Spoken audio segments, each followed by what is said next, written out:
계기롱.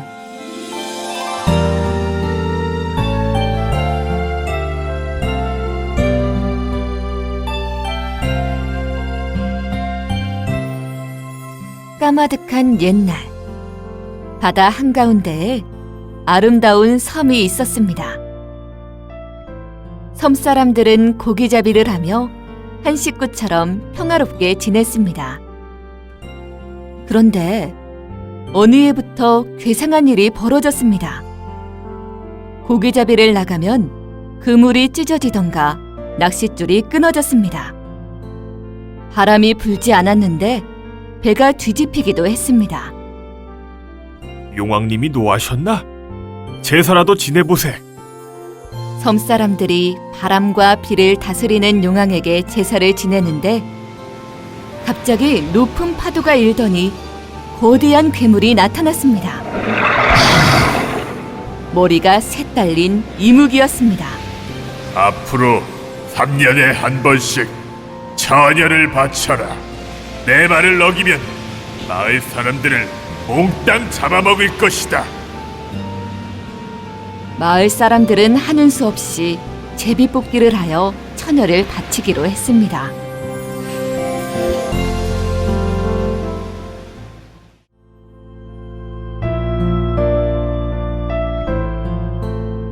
바닷가 언덕 아래에 늙은 부부가 딸 송이와 살고 있었습니다. 송이는 부모를 극진히 모시는 효녀인데다가 살림도 잘하고 얼굴마저 어여뻐 동네 총각들 모두 꽃처럼 별처럼 우러러 보았습니다. 그런데 그해 봄, 제비뽑기에서 그만 송이가 뽑히고 말았습니다. 송이 부모는 밤낮 없이 눈물만 흘렸습니다. 이미 그렇게 정해진 걸 어쩌겠어요. 제가 안 가면 다른 누군가가 가야 하고, 안 그러면 마을 사람들 모두가 위험한걸요. 송이는 담담하게 부모를 위로했으나 늙은 부모의 울음소리는 온 마을을 울음바다로 만들었습니다.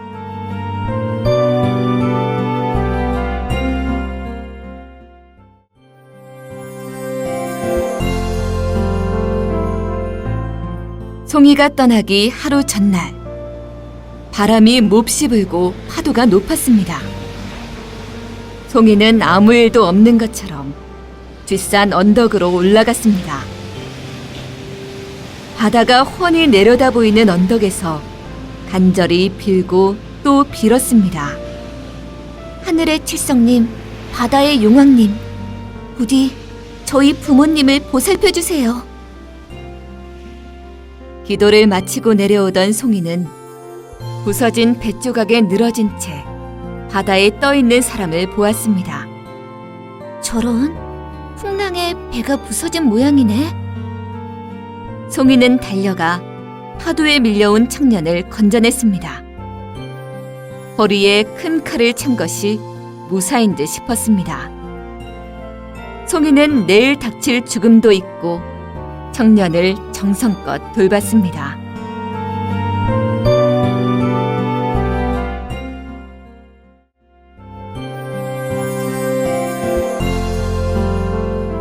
날이 밝자 송이는 부모님에게 마지막 큰 절을 올렸습니다. 송이야, 널 보내고 우리가 어찌 산단 말이냐? 송이 부모의 울음소리에 죽은 듯 잠들었던 청년이 깨어났습니다. 무슨 일로 그리 슬피 우십니까? 송이 부모는 속이라도 시원하자며 사연을 털어놓았습니다. 청년은 송이의 얼굴을 찬찬히 바라보다가 말문을 열었습니다. 제가 이무기를 물리쳐 따님을 구하겠습니다. 말은 고맙지만 머리 셋 달린 이무기와 어찌 싸운단 말이오? 송이 아버지가 흐느끼며 말했습니다. 따님의 옷을 덮어쓰고 기다렸다가 이무기를 없애겠습니다. 제가 돌아오면 따님과 혼이 나도록 해주십시오. 송이는 아끼는 저고리와 치마를 건네주며 말했습니다. 이 옷과 함께 제 마음도 드리겠습니다.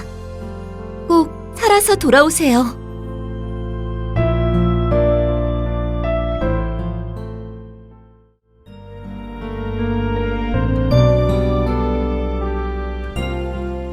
청년은 송이의 옷을 덮어쓰고 조그만 돛담배에 올랐습니다. 날마다 저 언덕 위에서 기도하겠어요. 송이의 말에 청년이 답했습니다. 100일 안에 꼭 괴물을 물리치고 돌아오겠소. 괴물을 없애고 돌아오면 당신이 가장 먼저 알 수 있도록 돛대 끝에 하얀 깃발을 달고 올 것이오.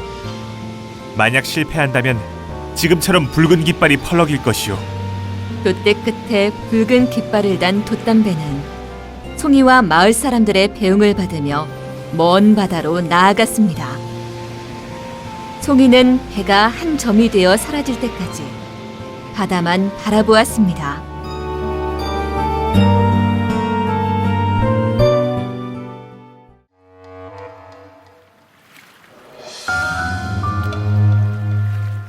수평선 너머에는 바위섬이 하나 있었습니다. 늘 안개에 쌓여 사라졌다 나타났다 하는 섬이었습니다.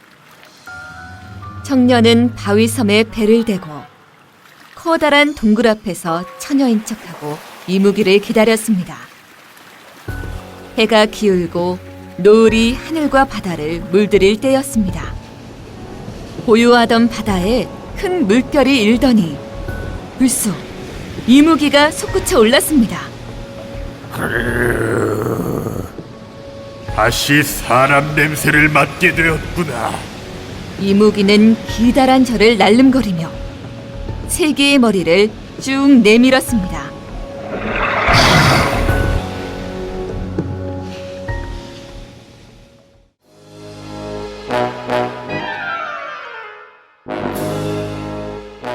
청년은 움츠렸던 몸을 펴고 큰 칼을 힘차게 휘둘렀습니다. 순간 이무기의 머리 하나가 댕강 떨어져 나갔습니다. 나를 속이다니 네 놈을 잡아먹고 섬 사람들을 모조리 죽여버리겠다. 성난 이무기는 나머지 두 개의 머리를 흔들며 달려들었습니다. 뭐냐? 오너라. 다시는 못된 짓을 못하게 해주마. 집채만한 파도가 들이치고 번개가 번쩍이는 가운데 청년의 칼은 더욱 날카롭게 빛났습니다. 싸움은 이튿날 새벽까지 이어졌습니다. 안 되겠다. 100일이 지나면 새 머리가 나오니 그때 다시 보자. 머리를 하나 잃은 이무기는 안개를 잔뜩 피우며 사라졌습니다.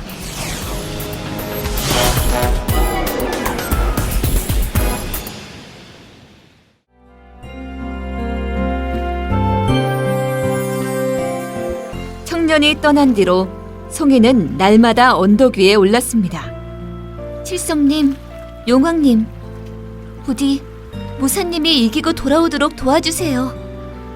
그리하여 제 낭군이 되어 어여쁜 아기들 낳고 부모님과 함께 오래오래 살게 해주세요.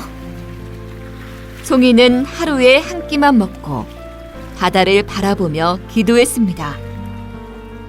송이의 정성을 봐서라도 청년이 반드시 이기고 올 거야. 마을 사람들도 송이를 칭찬하며 청년이 이무기를 물리치고 돌아오기를 마음 깊이 빌었습니다.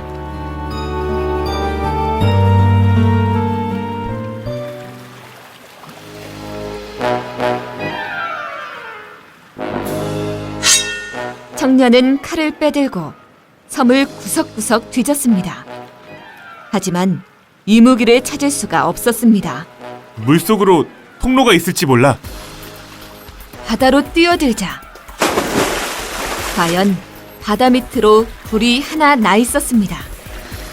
청년이 굴 안으로 한참을 나아가니 구석에서 쉬고 있는 이무기가 나타났습니다.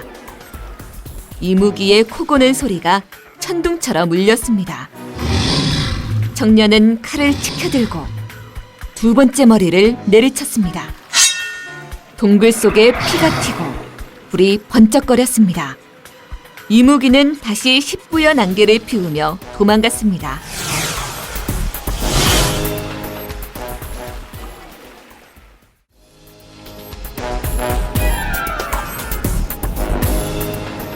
이무기를 놓칠세라.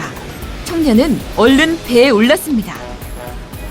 이제 머리가 하나이니 제대로 한번 붙어보자. 청년은 청남 파도를 일으키며 달아나는 이무기를 향해 제비처럼 몸을 날려 칼을 휘둘렀습니다. 마침내 이무기의 마지막 머리가 댕강 떨어져 나갔습니다. 분하다. 하지만 절대 그냥 죽지는 않을 것이다. 이무기는 바닷속으로 사라졌습니다.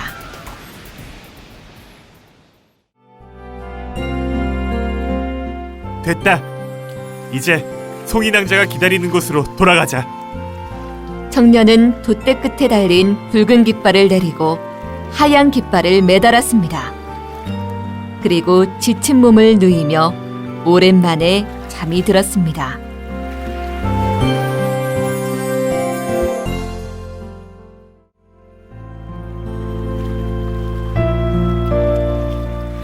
청년이 떠난 지 100일째가 되는 날이 밝았습니다. 마을 사람들이 모여서 언덕에 올라가니 가장 높은 벼랑 끝에 송이가 서 있었습니다. 그렇게 그대로 밤을 꼬박 새며 기다린 것입니다. 배가 돌아와요. 송이가 소리쳤습니다. 수평선 위에 까만 점이 점점 커지더니 마침내 돛담배가 모습을 드러냈습니다. 배가 돌아오는 걸 보니 분명히 이무기를 없앤 거야. 우리 송이 이제 곧 시집 가겠네. 사람들은 청년이 자신들을 살렸다고 기뻐하며 춤을 추었습니다.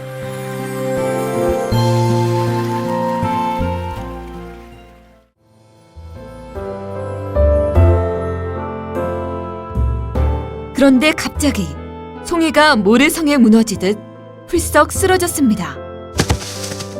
붉은 깃발이야. 배의 돛대 끝에 붉은 깃발이 펄럭이고 있었던 것입니다.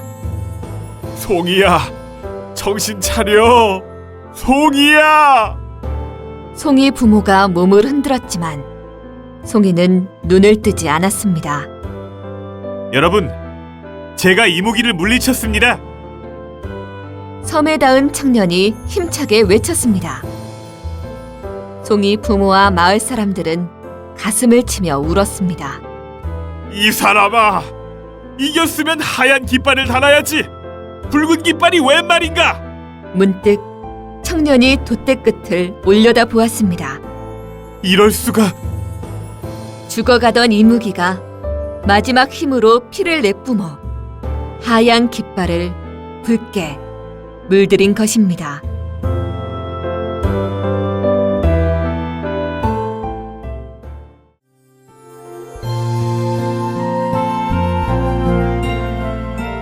송이낭자, 당신은 내 마음에 영원히 지지 않는 꽃으로 피어 있을 것이오.